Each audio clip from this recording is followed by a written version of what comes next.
মেঘনা ও সাগর দুজনের সংসার, তাদের কোনো সন্তান নেই। সাগর নৌকা চালিয়ে তাদের দিন কাটায়।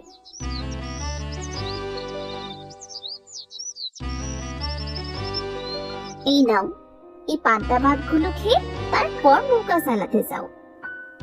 আজকেও সেই পান্তা ভাত? কি আর করবো বলো, আমাদের যে রোজগার, সে রোজগারে যা হয় তাই তো খাওয়া লাগবে। আমাদের অবস্থা নুন আনতে পান্তা ফুরায়, তাহলে আমাদের মাছ মাংস খাওয়ার চিন্তা করলে কি হবে বলো? কবে যে একটু বেশি টাকা রোজগার করতে পারবো, একটু ভালো মন্দ খেতে পারবো, তোমার কোনো ইচ্ছাই তো পূরণ করতে পারি না। বিধাতা কবে যে মুখ তুলে চাইবেন আমার দিকে। কি আর করবে তুমি বলো, চেষ্টা তো আর কম করো না। দেখো, একদিন ঠিক সুদিন আসবে, এইসব ভেবে আর কষ্ট পেও না। তা আমারও তো ইচ্ছে হয় তোমাকে ভালো মন্দ খাওয়াতে, পড়াতে। আল্লাহ যখন তোমায় তৌফিক দিবে, তখন আমাদেরও সব হবে। আচ্ছা যাও, এখন নদীতে নৌকা নিয়ে যাও, অনেক তো বেলা হলো। আচ্ছা, তুমি তাহলে সাবধানে থেকো, আমি যাই।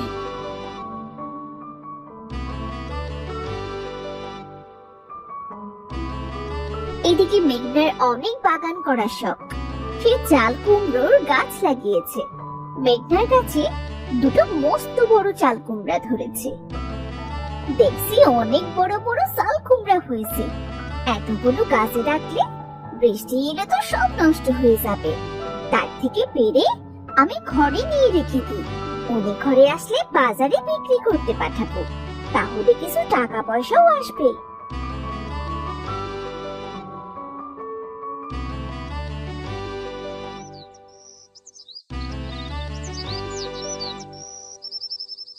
তারপর সাগর বাড়িতে আসে। কই গো, শুনছো? একটু পানি দাও, যা গরম পড়েছে। আষাঢ় মাস চলে যাচ্ছে, আকাশে কোনো মেঘের দেখা নেই। মেঘনা সাগরকে পানি দেয়। সাগর এক নিঃশ্বাসে সবটুকু পানি পান করে, আর মেঘনা সেখানেই দাঁড়িয়ে থাকে। কি হয়েছে বউ, কিছু বলবে? হ্যাঁ, আসলে আমার চাল কুমড়ো গাছে বড় বড় দুটো চাল কুমড়ো হয়েছে। চাল কুমড়ো দুটো বাজারে বিক্রি করে দিয়ে আসো তো, তাহলে কটা বাড়তি পয়সা আসবে। বৃষ্টির দিনে মাছের মাথা দিয়ে চাল কুমড়ো খেতে যে কি মজা, আর আমাকে তুমি বিক্রি করতে পাঠাচ্ছ? আমরা আবার মাছ পাবো কোথায়? সে মাছের মাথা দিয়ে চাল কুমড়ো রান্না করব, তার সে বিক্রি করে দেওয়াই তো ভালো। হ্যাঁ, তাও তো ঠিক কথা। আমার খুব ইচ্ছা করছে জানো, মাছের মাথা আর চাল কুমড়োর তরকারি, সাথে গরম ভাত খেতে। হ্যাঁ, আমি তো জানি মাছের ঝোল ভাত তোমার খুব প্রিয়, কিন্তু কি করব বলো তো, আমাদের কি মাছ কেনার মতন টাকা আছে নাকি? আমাদের অভাবের সংসারে আমার প্রিয় অপ্রিয় দুবেলা নুন ভাত পাই, এটাই অনেক। আচ্ছা থাকো, আমি তাহলে বাজারে যাই, কুমড়াটা বিক্রি করে আসি, তাহলে তো অন্তত কটা টাকা পাওয়া যাবে।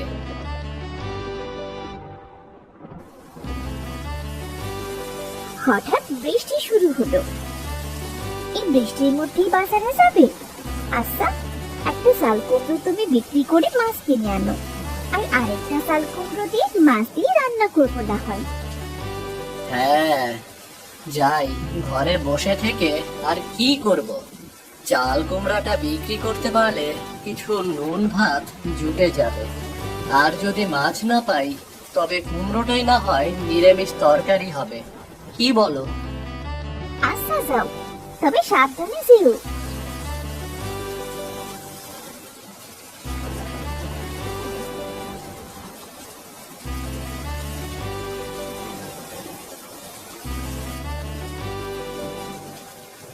তারপর সে বাজারে গিয়ে কুমড়োটা বেশ ভালো দামে বিক্রি করে। এরপর সে তার জেলে বন্ধুর কাছে গিয়ে সেই টাকা দিয়ে একটা মাছ কিনে আনে।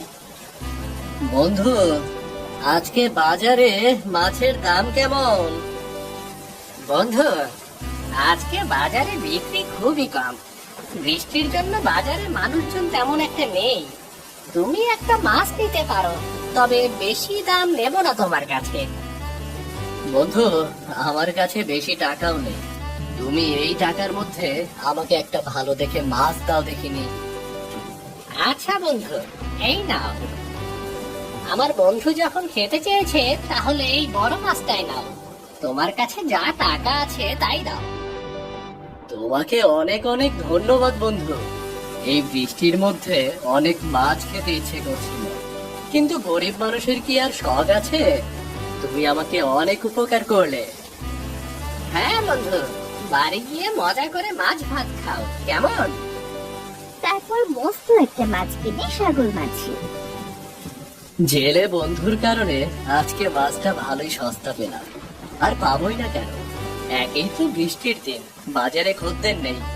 এখন বাড়িতে গিয়ে বউকে বলবো এটাকে কুমড়ো দিয়ে রান্না করতে। আহ, জমিয়ে খাবো আজ। সাগর মাছ নিয়ে বাড়ি যাওয়ার সময় এক বুড়ির সাথে দেখা হয়। বাবা, কেমন আছিস? বাড়িতে মাছ কিনে নিয়ে যাচ্ছিস বলছি। হ্যাঁ বুড়িমা, ভালো আছি। তুমি কেমন আছো? হ্যাঁ বললাম, বৃষ্টির মধ্যে চাল কুমড়ো দিয়ে মাছ খেতে ইচ্ছে করছিল, তাই একটা চাল কুমড়ো বিক্রি করে মাছ কিনে নিয়ে যাচ্ছি গো। আমারও বৃষ্টির মধ্যে মাছ খেতে বড্ড ইচ্ছে করছিল। বৃষ্টির মধ্যে মাছের দোকানে গিয়েছিলাম, কিন্তু কোনো টাকা নেই বলে কিনতে পারিনি। বুড়িমা, তোমার কেউ নেই? তুমি কি একাই থাকো? হ্যাঁ রে, আমার দিনগুলো কোনো আত্মীয় স্বজন কেউ নেই। এখন বুড়ো হয়ে গেছি তো, নুন ভাত আর এই শাক সেদ্ধ মুখে রোচে না। একটু ভালো মন্দ খেতে ইচ্ছে করে, কিন্তু বিধবা এই বুড়ির খোঁজ কি রাখবে বলো তো বাবা? হ্যাঁ বুড়িমা, আমাদেরও একই দশা। একটু মাছ ভাত খেতে ইচ্ছে করে, কিন্তু টাকার অভাবে নুন ভাত খেতে হয়।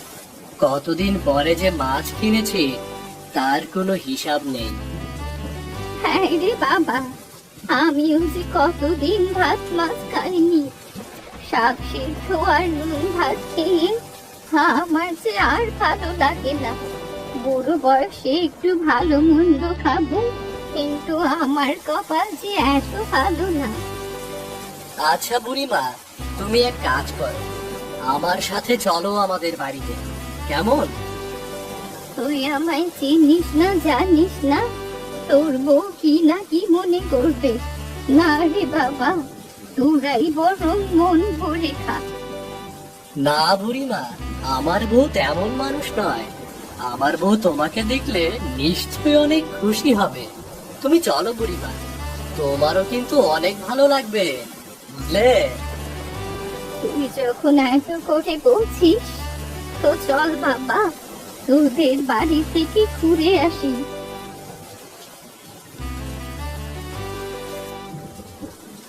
সাগর বুড়িকে মেহমান বানিয়ে ঘরে নিয়ে যায়।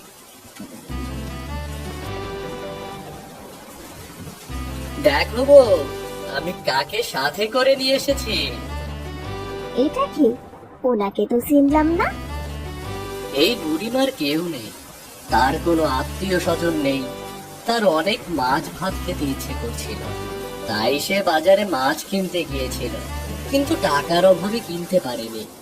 আমার সাথে রাস্তায় দেখা হলো, আমি তাকে সাথে করে নিয়ে এলাম। নিয়ে এসেছো, বেশ ভালোই করেছি, কিন্তু কি খেতে দেব? আমাদের ঘরে তো ভাত ছাড়া আর কিছুটি নেই। এই দেখো, একটা চাল কুমড়ো বিক্রি করে সেই টাকা দিয়ে একটা মাছ কিনেছি।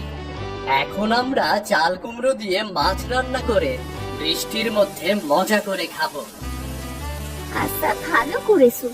দাও, আমি রান্না করে নিয়ে আসি, তোমরা দুজনে বসে গল্প করো গে। আচ্ছা ঠিক আছে, তাড়াতাড়ি রান্না করে নিয়ে আসো তো, আর সহ্য হচ্ছে না। চল রে মা, আমিও তোকে সাহায্য করছি। তারপর মেঘনা যায় রান্না করতে। সে জমিয়ে মাছের মাথা দিয়ে চাল কুমড়ো রান্না করে আর মাছের ঝোল করে। মাছটি কি ভালো এনেছো! আহ, আর আমার কাছে চাল কুমড়ো! এই তরকারিটা প্রায় হয়েই এলো। আপনি হাত মুখ ধুয়ে আসুন বুড়িমা, আমি আপনাকে এক্ষুনি খেতে দিচ্ছি। এই তরকারিটা নামিও না বউ, অল্প আছে ঢাকনা দিয়ে রেখে দাও। খাবার দেবার সময় হাঁড়িটা সামনে থেকে ঢাকনাটা তুলবে, দেখবে মাছের ঝোল দিয়ে ভাত খেতে কি ভালো লাগে। বাহ বুড়িমা, আপনি তো বেশ ভালো কথা বললেন। আপনি নিশ্চয়ই ভালো রান্না করতে পারেন। পারতাম রে মা, এখন আর শক্তি কোথায় যে রান্না করব? দুটো ভাত ফুটিয়ে খেতেই তো হিমশিম হয়ে যায়। আপনি কি চিরকাল একাই ছিলেন নাকি বুড়িমা, নাকি এখন একা হয়ে গেছেন? আগে আমার ভরা সংসার ছিল রে মা, মাছের ঝোল আর ভাত ছাড়া কারো ভাত হতো না। কত পদে রান্না সে হতো আমার ভেসে নেই। ঘর ভরা মানুষ, কাজেরও লোক ছিল, কিন্তু নদীর করাল গ্রাস সব কেড়ে নিল মা। সকলে ছুটে গেল, কষ্ট করতে কেবল পিঠাটা আমায় পেতে রাখলো। দুঃখ করবেন না মা, যা হয় তা কেবলই কোনো না কোনো মঙ্গলের জন্যই হয়। তরকারিটা নামিয়ে রাখো বউ, তলা ধরে যাবে। কি গো, খেতে দাও। মাছের ঝোলের গন্ধে যে আর টিকতে পারছি না। পেটে ছোচগুলো বৈঠক শুরু করে দিয়েছে গো। রান্না হয়ে গেছে, এই দেখো খাবার বেড়েছে, খেতে এসো।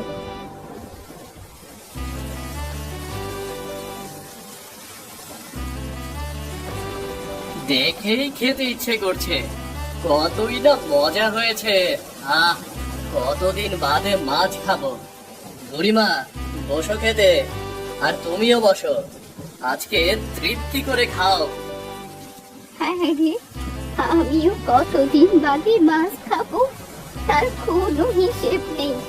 ভাত আর শাক সিদ্ধ দিয়ে খাওয়া লাগে সব সময়। হ্যাঁ বুড়িমা, আজকে তোমার যতটুকু লাগে মন ভরে খাও। আচ্ছা নাও, এখন তোমরা তাড়াতাড়ি খেয়ে নাও দেখি। গরম গরম খেয়ে নাও, বৃষ্টির মধ্যে বেশি মজা লাগবে। তারপর বৃষ্টির মধ্যে তারা মজা করে মাছের মাথা দিয়ে চাল কুমড়ো আর মাছের ঝোল খেলো।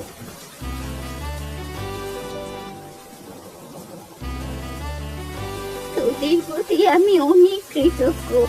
তোরা আমায় চিনিস না, জানিস না, তাও ডেকে নিয়ে খাওয়ালি।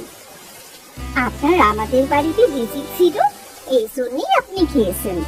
আপনার যদি আমাদের বাড়িতে আবারও রিজিক থাকে তবে আবার আসবেন। আপনার সাথে কথা বলে আমাদেরও অনেক ভালো লেগেছে।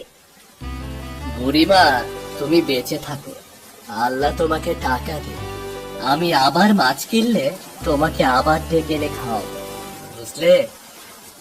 আল্লাহ তোর সব ইচ্ছে পূরণ করার তৌফিক দিক। বুড়িমা, তুমিও সাবধানে থেকো, আর মাঝে মাঝে ইচ্ছে হলে আমাদের বাড়ি চলে এসো। হ্যাঁ বুড়িমা, তুমি কিন্তু সত্যিই আবার আসবে। কে বলেছে তোমার কেউ নেই? তোমার তো আমরা আছি। তোমার ভালো না লাগলে তুমি আমাদের কাছে চলে আসবে। আচ্ছা তাই হবে, তাহলে আজ যাই, কাল আবার আসবো। তোরা ভালো থাকিস, আল্লাহ তোদের মঙ্গল করুক। আচ্ছা বুড়িমা, তুমি তাহলে সাবধানে যেও। তারপর বুড়ি তার বাড়িতে চলে যায়।